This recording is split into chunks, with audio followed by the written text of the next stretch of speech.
بسم اللہ الرحمن الرحیم۔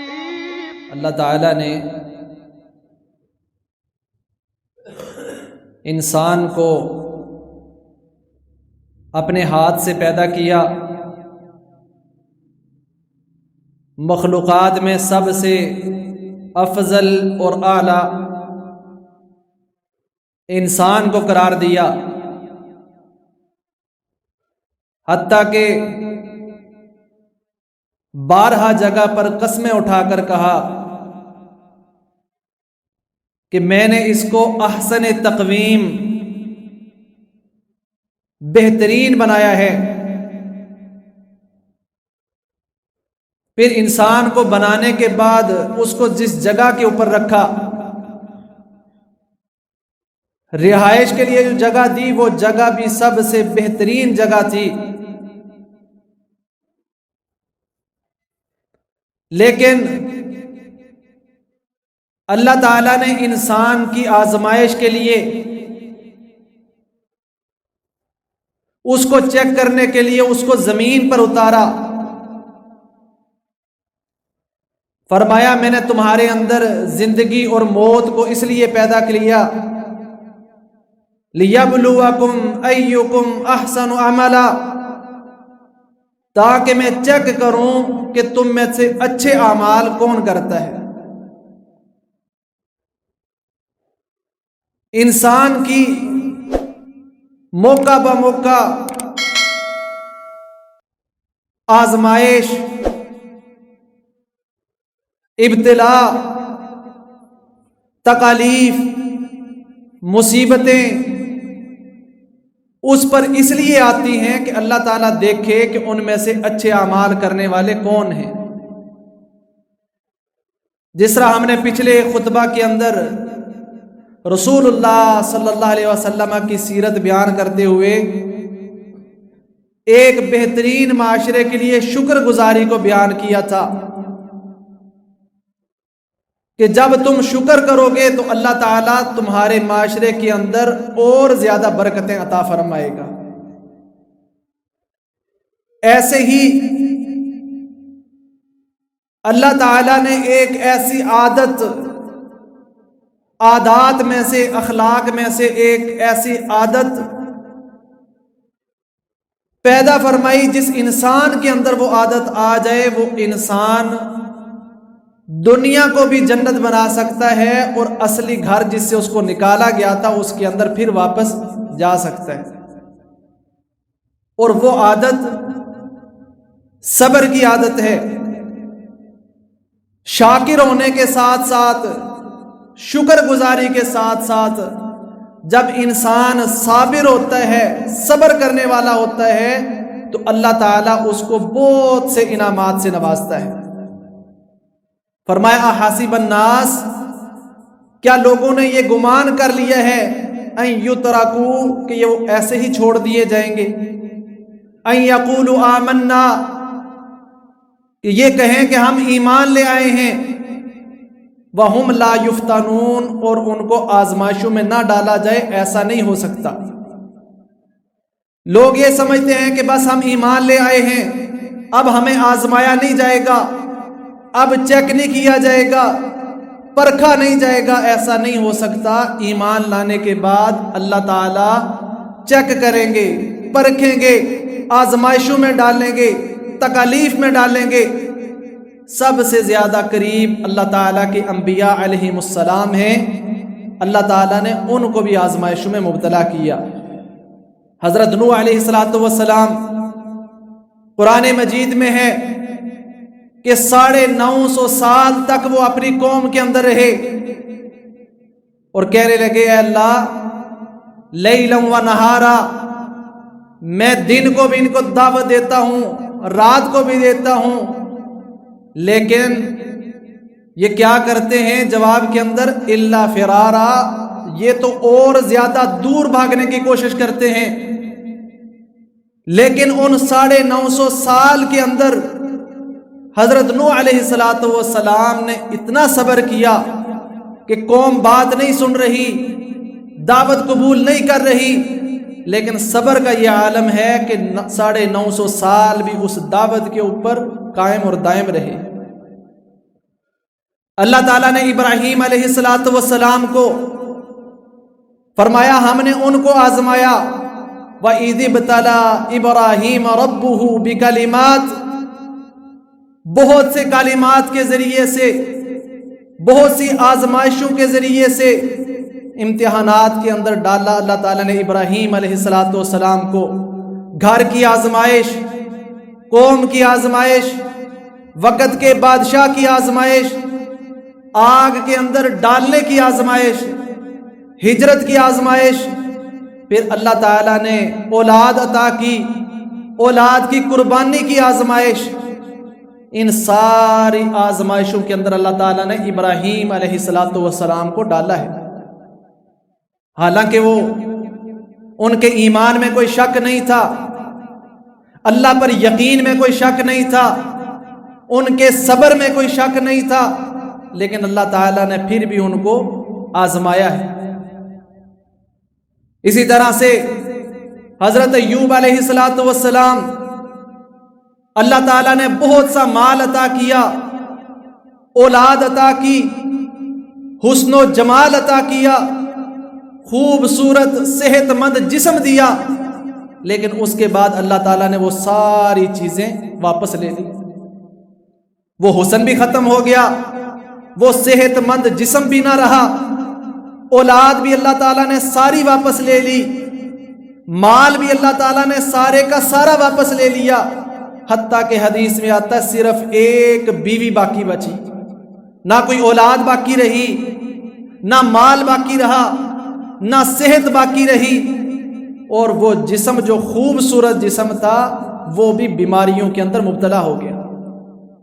لیکن اللہ تعالیٰ کے اس بندے نے، اس نبی نے اتنا صبر کیا، اتنا صبر کیا، نہ اولاد کے چھننے پر اللہ سے شکوہ کیا، نہ مال کے ختم ہونے پر اللہ سے شکوہ کیا، نہ ہی جسم کی تندرستی اور صحت چھننے پر اللہ سے شکوہ کیا، حتیٰ کہ اللہ تعالیٰ نے قیامت تک ایوب علیہ السلام کے صبر کو ضرب المثل بنا دیا۔ لوگ کہتے ہیں کیسا صبر؟ ایوب علیہ السلام جیسا صبر، سب کچھ چھن گیا لیکن پھر بھی صبر۔ اور اسی طرح سے یوسف علیہ السلام اور ان کے والد کا صبر، بھائیوں کا حسد، باپ سے چھین کر کنویں کے اندر ڈال دیا، کنویں سے نکالا گیا، مصر کے بازار کے اندر بیچا گیا، وہاں سے عورتوں کی آزمائش سے نکالا تو قید خانے کے اندر، قید و صعوبت کی آزمائشوں کے اندر ڈالا گیا، وہاں سے نکلے تو پھر اللہ تعالیٰ نے ان ساری آزمائشوں کے اندر کس کو ڈالا؟ اپنے نبی کو، یوسف علیہ السلام۔ اور آپ انبیاء کے سردار محمد الرسول اللہ صلی اللہ علیہ وسلم کو دیکھیں، کتنی فضیلت والے، مقام والے، مرتبے والے نبی، لیکن پیدائش سے ہی آزمائشیں۔ باپ فوت ہو گیا، والدہ بچپن میں فوت ہو گئی، جوانی میں چچا نے ساتھ چھوڑ دیا، آگے بڑے بیوی فوت ہو گئی، اولاد دی تو اللہ نے ایک ایک کر کے بیٹا واپس لے لیا، اور زندگی کے اندر ہی حضرت فاطمہ رضی اللہ تعالی عنہا کے علاوہ ساری بیٹیاں بھی فوت ہو گئی،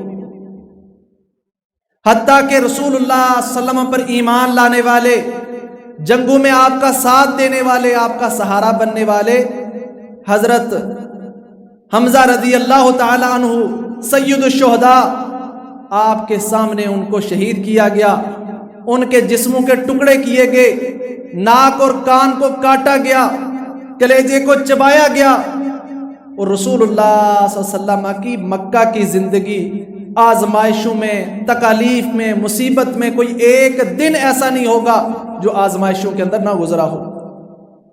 قریبی رشتہ داروں کی تکلیفیں، ان کی دشمنیاں، قوم کی گالیاں، تان و تشنی، الزام، طائف کی وادی میں گئے، وہاں پتھر مار مار کے لہو لہان کر دیا، ہجرت کی تکلیفیں، ایک نئی بستی کے اندر گئے، وہاں پھر دشمن پیچھے، وہاں مختلف مسائل، لیکن ان سارے انبیاء کے واقعات کا نتیجہ اگر ہم دیکھیں تو اللہ تعالیٰ نے کیا ان کو دیا؟ صبر کا۔ نوح علیہ السلام کو اللہ تعالیٰ نے اس قوم سے نجات دی جو قوم نافرمان قوم تھی، بات نہیں مانتی تھی۔ اللہ تعالیٰ نے صبر کے نتیجے کے اندر وہاں سے ان کو نکالا۔ ابراہیم علیہ السلام کے اس سارے صبر کا نتیجہ کیا نکلا؟ فرمایا واتخذ اللہ ابراہیم خلیلا، اللہ نے اس صبر کے نتیجے میں ابراہیم کو اپنا خلیل اور دوست بنا لیا۔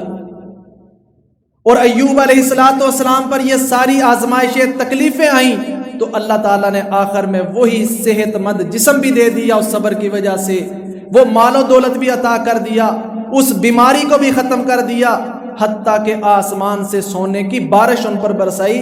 کس وجہ سے؟ صبر کی وجہ سے۔ اور یوسف علیہ السلام کو جس تکلیف اور مصیبت میں ڈالا، اللہ تعالیٰ نے جس کنویں میں ڈالا گیا تھا اس کنویں سے بھی نکال دیا۔ یہ نہیں کہا یا اللہ میں یہاں کیوں آ گیا ہوں، مجھے کیوں ڈالا گیا ہے۔ اللہ کے ساتھ تعلق اور صبر مضبوط تھا، اللہ نے کنویں سے اس اندھیرے سے نکالا۔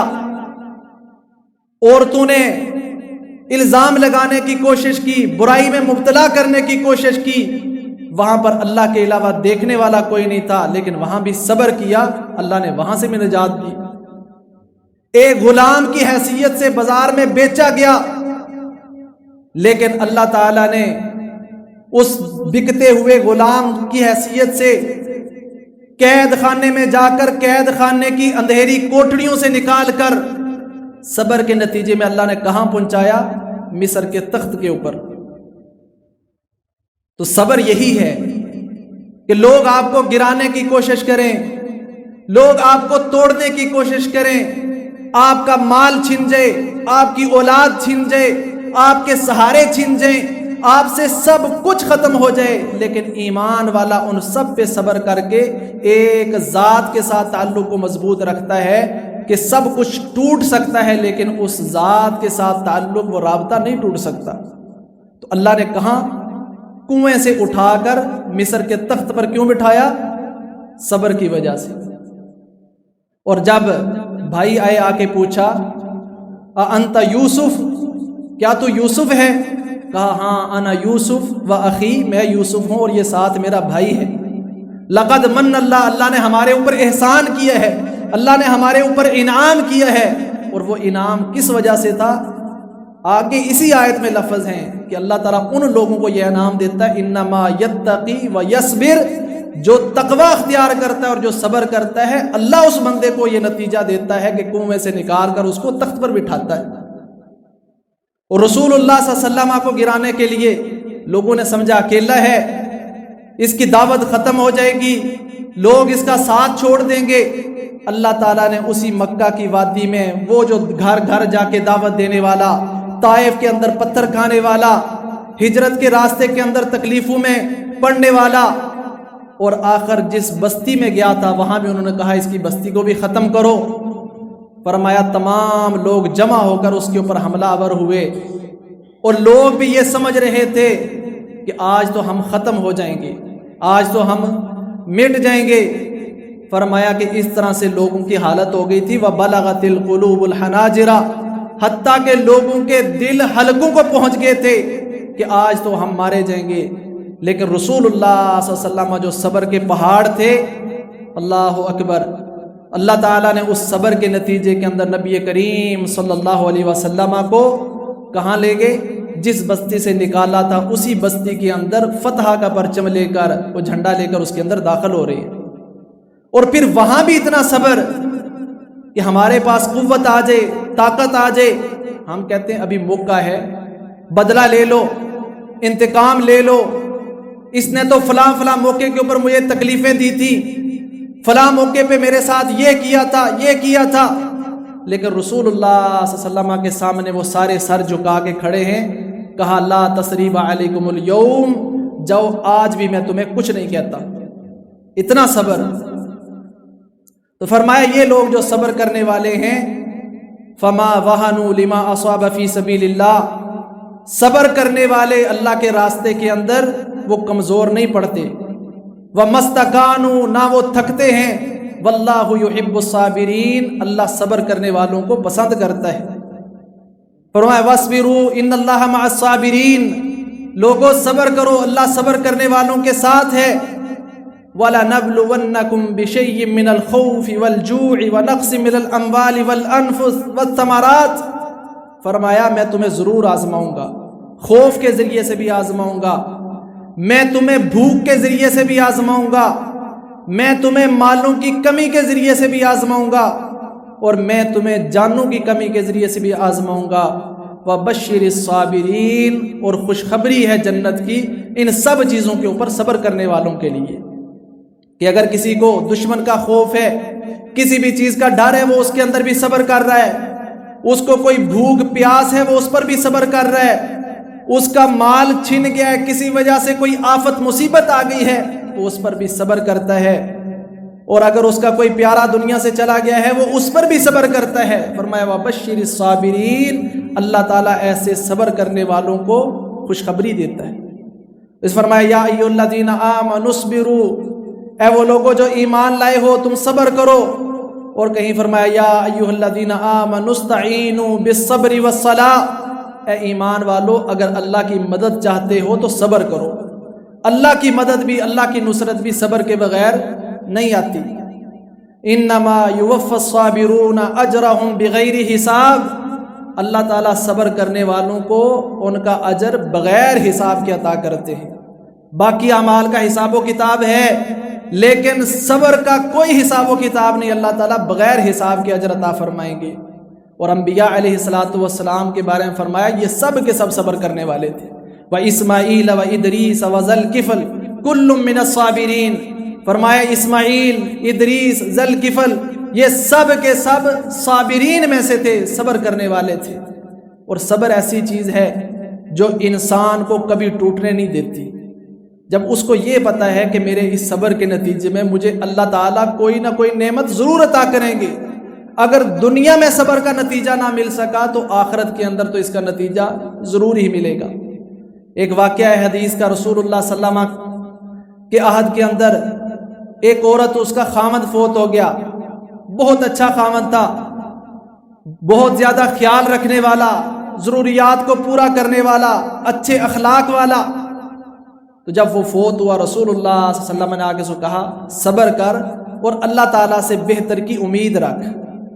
ہم یہ سوچ رہے ہوتے ہیں ظاہری اسباب کو دیکھ کر کہ یہ چیز مجھ سے چھین گئی ہے، ایسی تو مجھے مل ہی نہیں سکتی، یہ بڑی پیاری تھی، یہ چیز میری بڑی قیمتی تھی، اب ایسی کہاں سے ملے گی، ممکن نہیں ہے کہ دوبارہ مل سکے۔ تو اس عورت نے بھی یہی کہا کہ اللہ کے نبی آپ مجھے کہہ رہے ہیں کہ صبر کر اور بہتر کی امید رکھ، تو بہتر تو مجھے نہیں لگتا کہ میرے خامد سے بہتر کوئی مجھے مل سکے۔ ابو سلمہ رضی اللہ تعالی عنہ ان کے خامد کا نام تھا، تو کہا ابو سلمہ سے اچھا مجھے کوئی نہیں لگتا کہ اس سے بہتر مجھے کوئی ملے گا، لیکن وہ رسول اللہ صلی اللہ علیہ وسلم کی اس نصیحت پر عمل کرتی رہی، دعا کرتی رہی کہ یا اللہ تو مجھے صبر دے اور مجھے اس سے بہتر عطا کر، نعم البدل دے۔ تو جب رسول اللہ صلی اللہ علیہ وسلم کی طرف سے نکاح کا پیغام ملا تو حیران ہوئی کہ واقعہ ہی جو رسول اللہ صلی اللہ علیہ وسلم نے مجھے کہا تھا کہ صبر کر اور اچھے کی امید رکھ کہ اللہ تجھے اچھا عطا کرے گا، تو کیا ابو سلمہ زیادہ اچھے تھے یا رسول اللہ صلی اللہ علیہ وسلم زیادہ اچھے تھے؟ تو اللہ تعالیٰ صبر کی وجہ سے اور اللہ سے اچھے کی امید رکھنے کی وجہ سے اللہ تعالیٰ ایسی چیزیں عطا کر دیتا ہے جن کو ہم وہم و گمان میں بھی نہیں رکھتے، ہم نے وہ چیزیں سوچی بھی نہیں ہوتی۔ اور نا امید ہمیشہ وہ شخص ہوتا ہے جو صابر نہیں ہوتا، صابر شخص کبھی بھی نا امید نہیں ہوتا، دنیا کے معاملے میں بھی اور آخرت کے معاملے میں بھی۔ پھر صبر تین طرح کا ہوتا ہے، ایک ہوتا ہے الصبر علی المصیبہ، کہ مصیبت کے اوپر صبر، کوئی جسمانی تکلیف پہنچ گئی ہے، بیمار ہو گئے ہیں، اس پر آپ صبر کریں اور اللہ تعالیٰ سے دعا کریں یا اللہ میری یہ بیماری دور کر دے اور مجھے صبر کی توفیق دے کہ میں اس کے اندر کوئی گلہ شکوہ نہ کروں۔ اسی طرح سے الصبر علی الطاعہ، اللہ کی اطاعت پر صبر، کہ اپنے آپ کو اس کے اوپر باندھ کے رکھنا، اللہ تعالیٰ کے احکامات کی پابندی کرنا، اس کی نافرمانی نہ کرنا، یہ بھی صبر ہے۔ اور الصبر عن المعصیہ، معصیت سے، حرام سے اپنے آپ کو روکنا، اس چیز کے اوپر بھی صبر کرنا۔ ایک تکلیف جسمانی ہوتی ہے، ایک تکلیف روحانی ہوتی ہے، دونوں تکلیفوں کے اوپر صبر کرنا اصل صبر یہی ہے۔